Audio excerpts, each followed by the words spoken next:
Major funding for KPBS Evening Edition has been made possible in part by Bill Howe Family of Companies, providing San Diego with plumbing, heating, and air restoration, flood and remodeling services for over 40 years. Call 1-800-BILL-HOWE or visit billhowe.com. And by the Conrad Trebas Foundation, Darlene Marcos Shiley, and by the following.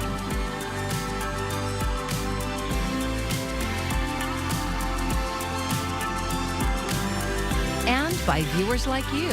Thank you.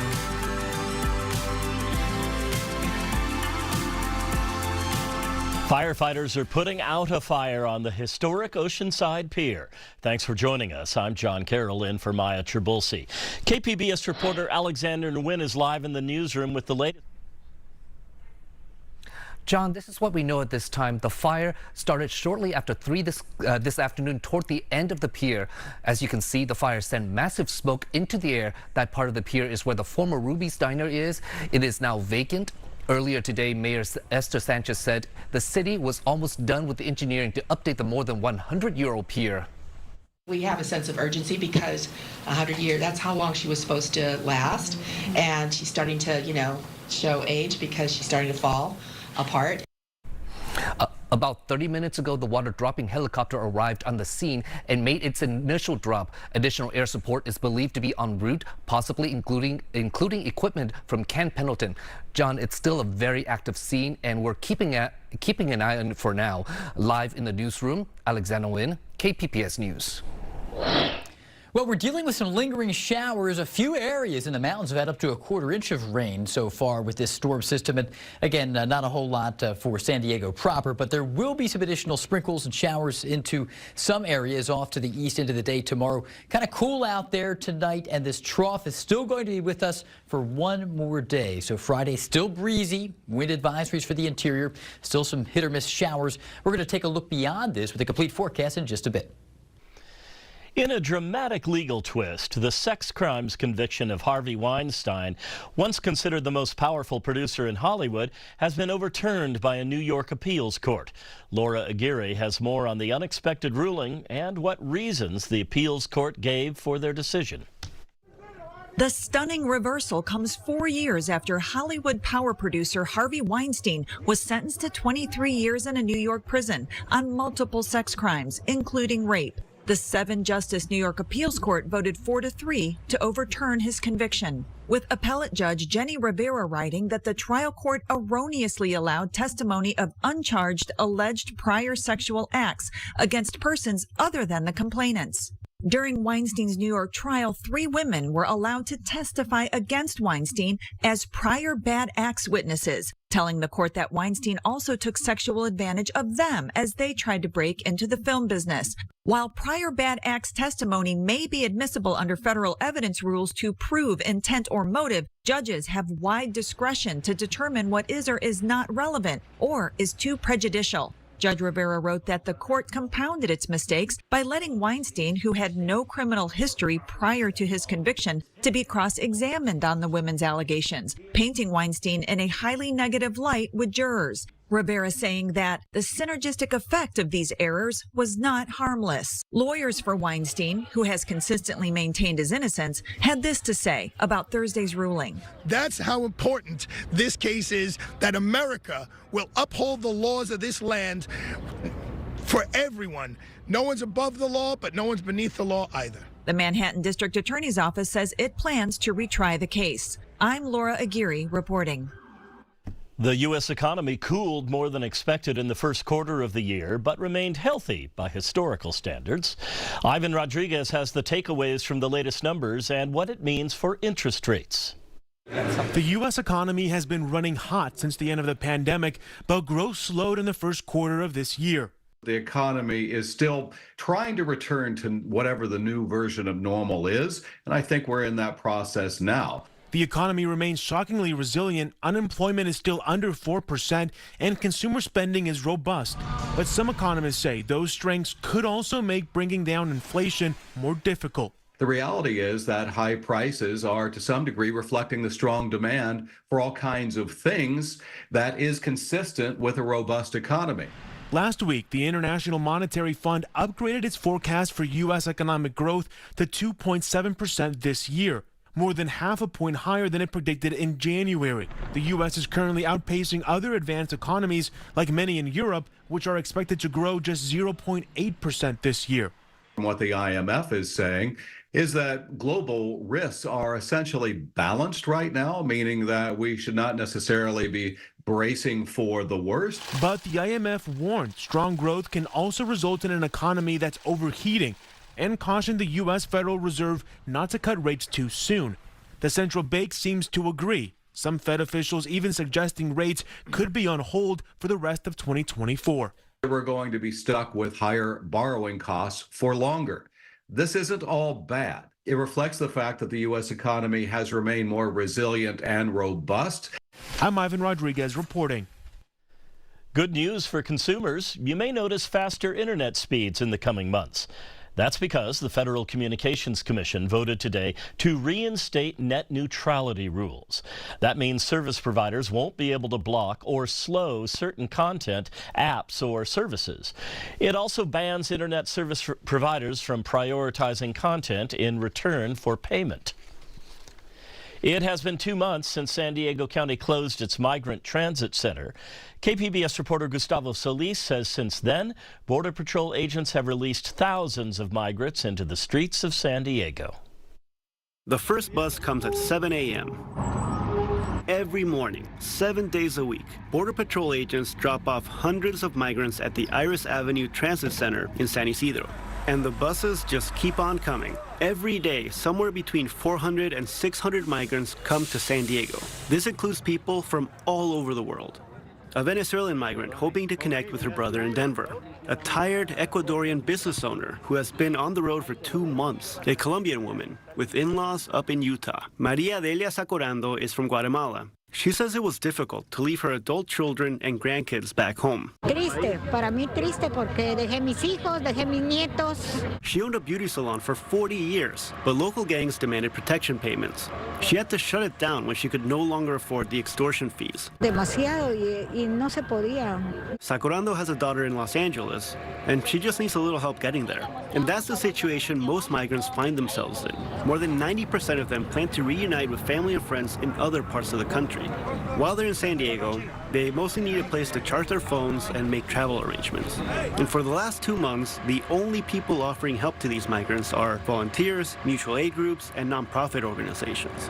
They say that they are getting zero support from any level of government. We're not seeing the county drop off water anymore. We're not seeing direct coordination with the county or the city of San Diego. We're not seeing even communication about how they might offer support. Pedro Rios is with American Friends Service Committee. He says elected officials have a responsibility to help migrants who have sacrificed so much to get here. To then arrive in the U.S. and not have any type of welcoming feeling by county officials or by local officials just is unacceptable. San Diego Mayor Todd Gloria declined to respond to these criticisms. Back in San Isidro, one of the volunteers, Catalina, has a welcome speech prepared in Spanish. No hay Wi-Fi, no hay baños públicos, no hay donde cargar los celulares. She doesn't sugarcoat it. She says there's nothing for the migrants here. No bathrooms, no shelter, nowhere to charge their phones. Their best bet, she tells them, is to go to the airport. Taxis cost $75. La manera más directa es con los taxistas que están aquí en la esquina, cobran $75, pero caben 4 por carro, ¿ok? Or they can take the trolley. Catalina walks dozens of people to the Iris Avenue trolley stop. She tells them to go to Old Town, where they can take a free shuttle to the airport. And she even gives them maps, where X marks the spot. Y se van a bajar en esta parada que se llama Old Town. En el mapa es la X, ¿ok?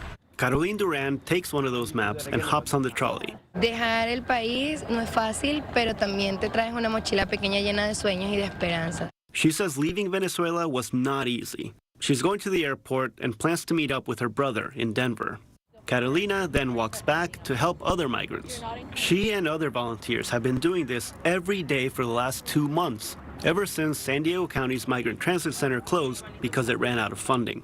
But there are signs of hope. San Diego County received $19 million from the federal government to help this migrant population. Kate Clark is with Jewish Family Service. She says it's a big increase from last year. That this federal allocation is really a victory for our region. Advocates want to see San Diego County working with local service providers to create a lasting migrant welcome program. Clark says organizations like hers have been doing this for years. I think that this moment, this inflection point, is really an opportunity, and would really expect that the County of San Diego, convene organizations that have this expertise to help inform our region's plan and next steps, so that it really is best positioned for success and a clear path forward. But so far, elected officials have not reached out. County Supervisor Nora Vargas' office did not respond to a question asking why. A county spokesperson says staff are working very hard to determine the best roadmap going forward, but it's too early to say specifically how that money will be allocated. Gustavo Solis, KPBS News. I'm Amna Nawaz. Tonight on the NewsHour, the Supreme Court weighs possible immunity for Donald Trump while the former president's hush money trial continues. That's coming up at 7 right after Evening Edition on KPBS. Protests and arrests continue at colleges and universities across the U.S. From Boston to California, police have cuffed pro-Palestinian protesters demonstrating their discontent over the war in Gaza. Cole Higgins has the latest from across the country. Long live Palestine! Walkouts, protest, and arrest set the scene for what's happening from coast to coast. This is a time that students usually would be focusing on classwork. Instead, they are focused on the Israel-Hamas war and writing their own chapter in the history books on American civil disobedience. It was an overwhelming amount of force against a group of college students. They were in riot gear. It wasn't a riot. It was a peaceful 4-day encampment. People were singing for most of it and dancing. In Boston, some students spent the morning trying to find a friend who was arrested to bail her out. Down south, protesters at Atlanta's Emory University were being taken in. Why do we have police on this campus? Do we not see that anytime the police officers come, it exacerbates it? The police officers should be ashamed. Emory should be ashamed, and President Fenves do something. Critics say university presidents need to do more. Some are canceling in-person classes and in some instances leaning on law enforcement for help. On Wednesday, close to 100 arrests were made at University of Southern California by the LAPD. The university is a private campus, and the group had been violating some of their orders, and it was a trespass at that point. Emerson school officials penning a letter to its student body saying, quote, "We support our community's right to express their views through protest. However, they must do so in a manner consistent with the laws." Despite yearly efforts to update flu vaccines to match prevalent virus strains, their effectiveness varies between 40 and 60% as viruses mutate. KPBS health reporter Heidi DeMarco tells us about a new vaccine strategy offering protection against all strains, including those with pandemic potential. Getting vaccinated for the flu or COVID-19 doesn't guarantee full protection because viruses are always changing.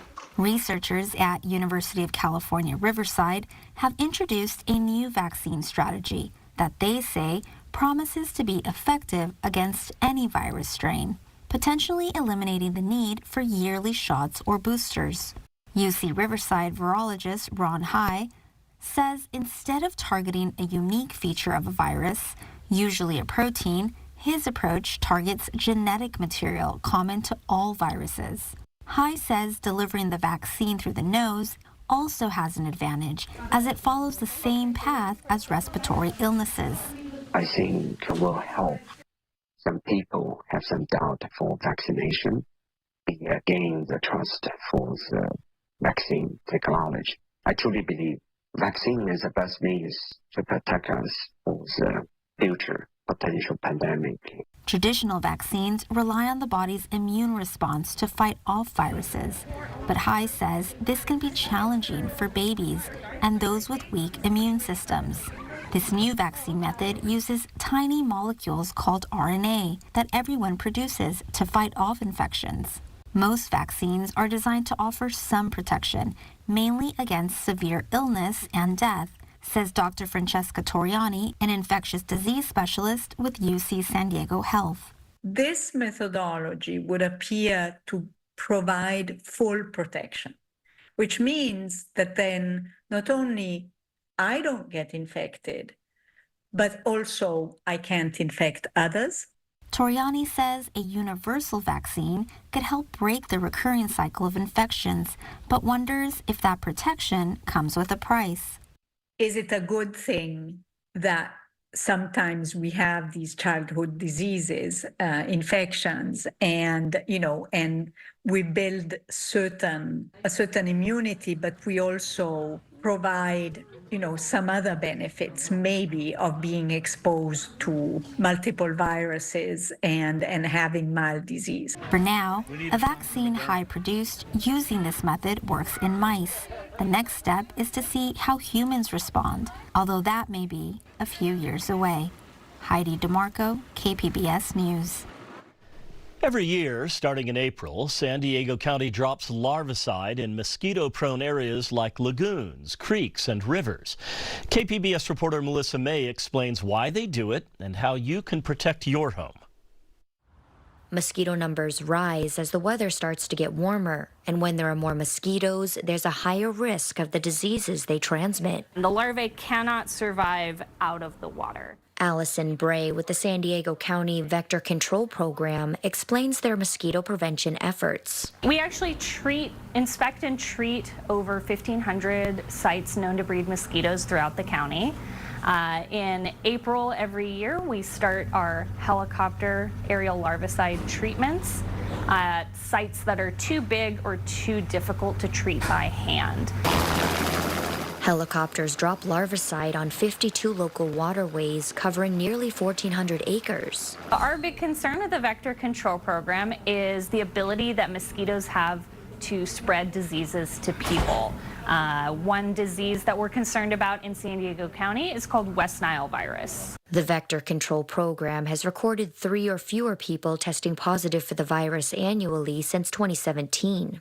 Most infected people won't have any symptoms, and some may feel like they have the flu. But for a small minority of people, especially older adults or very young children, they can have serious side effects that can include swelling of the brain, lifelong disability, and even death. Bray says larvicide is made up of a bacteria that naturally occurs in soil. It is toxic to mosquito larvae, but is really safe to use around people, pets, plants, and other wildlife. You can also help control the mosquito population by dumping out any standing water around the outside of your home.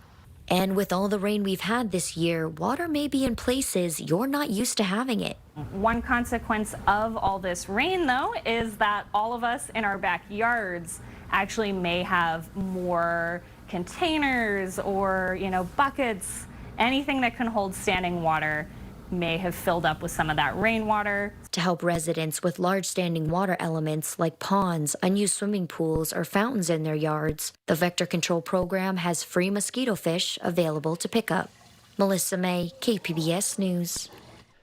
Connecting with people isn't always easy in an increasingly digital world, but there's a social club that meets in person just to walk and talk. KPBS video journalist Charlotte Radulovich introduces us to the San Diego Girls Who Walk. At first glance, the smiles, giggles, and the fluid conversations might trick you into thinking that these women have known each other for a long time.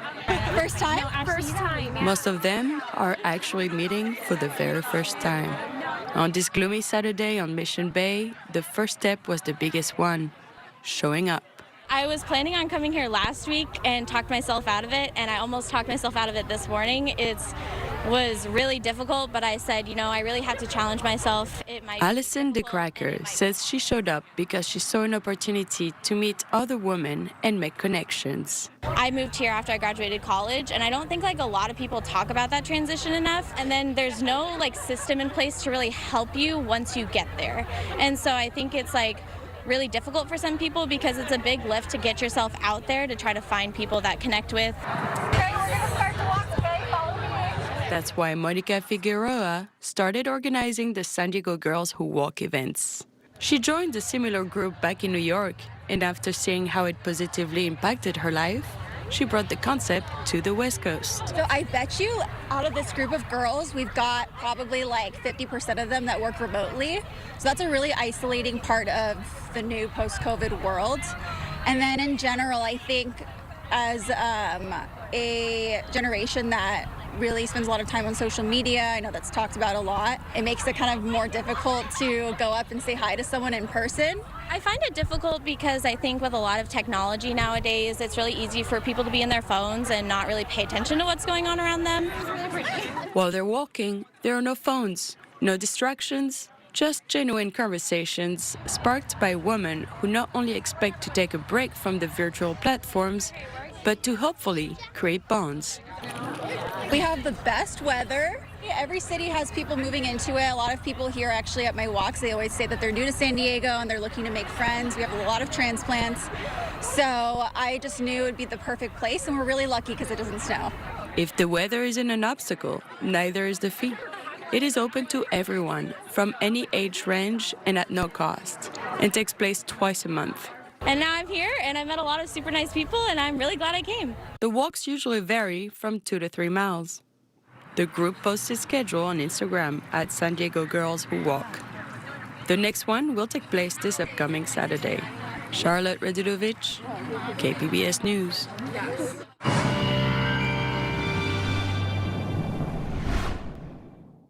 Well, we are dealing with some pretty active weather here as a trough of low pressure is moving through the western U.S. and it's a deep enough trough that we've seen some wind and even some showers around some of Southern California. Whitewater, by the way, had a gust of 72 miles per hour. It will remain windy. Wind advisories continue for the interior until 11 p.m. Friday. It'll be a little cooler even on Friday, and some scattered showers will linger on Friday and then will turn drier beginning on Saturday. So generally somewhat cloudy for us here for areas around San Diego. We'll get down to 59 degrees late tonight. And the bulk of the precipitation is certainly to our north. You can see some of that late April snow into the Sierra and into the high ground of the Great Basin and some of the Uintas and Wasatch Mountains and Colorado Rockies. But we're windy and cooler in our local area, too. And you can see a few of these showers in some spots, especially on the west-facing slopes of the mountains. But we might see a few sprinkles even closer to the coastline. And we'll only make it up to around 64 on Friday. And wind advisories do continue for the interior until 11 p.m. Friday as well. So it's been windy, it's been a little bit damp at times, and we'll have one more day of this on Friday. But the bulk of the precipitation is going to be to our north and east. And there's some of that snow into the Sierra as well, boosting the snowpack awfully late in the season. Beyond that, we turn brighter and drier beginning on Saturday. So the coastal forecast still fairly cloudy on Friday, but we'll see some sunshine return Saturday afternoon, warming up a little bit into the weekend here, and a pretty decent start to next week for the coast. Into the inland areas, low clouds, cool weather for sure on Friday. A couple of sprinkles around. We'll rise from 64 on that cool Friday to 76 by Monday. So what has changed on the other side of the weekend, and most of the weekend does look fairly decent as well. Mountains, a couple of showers, very windy on Friday. Wind advisories continue. 46 is all we do. We warm back up into the 50s early in the week. And for the deserts, we go from 75 to 92, and very breezy weather continues there with a few more gusts over 60 to 70 miles per hour for some of the canyons and the passes. I'm AccuWeather meteorologist Jeff Cornish for KPBS News.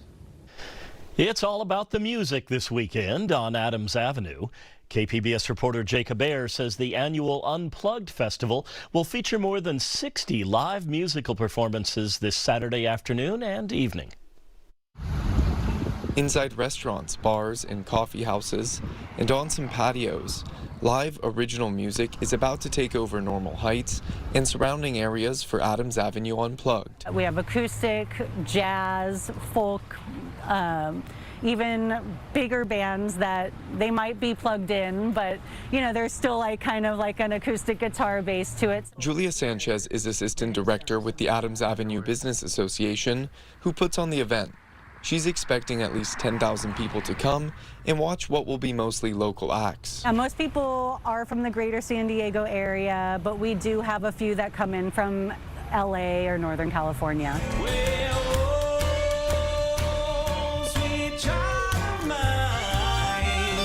John Hawes is one half of a local band. He and his wife Kat make up the Beard and the Bird.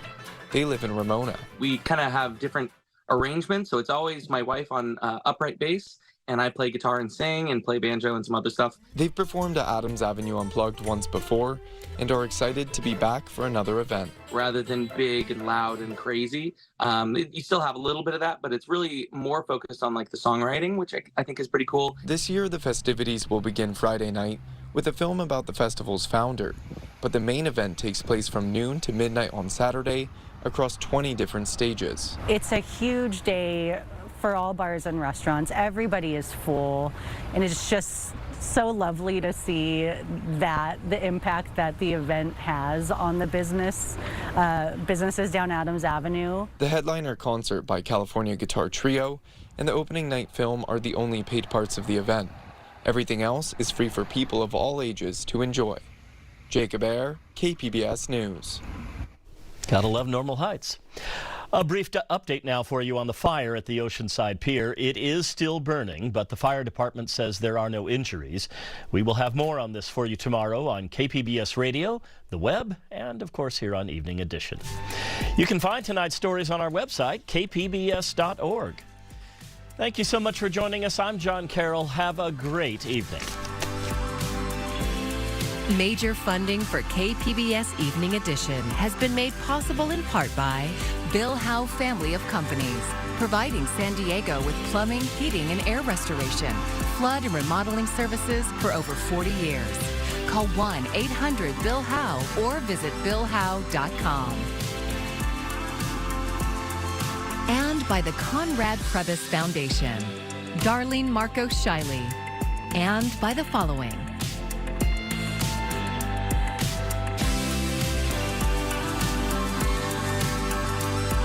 And by viewers like you. Thank you.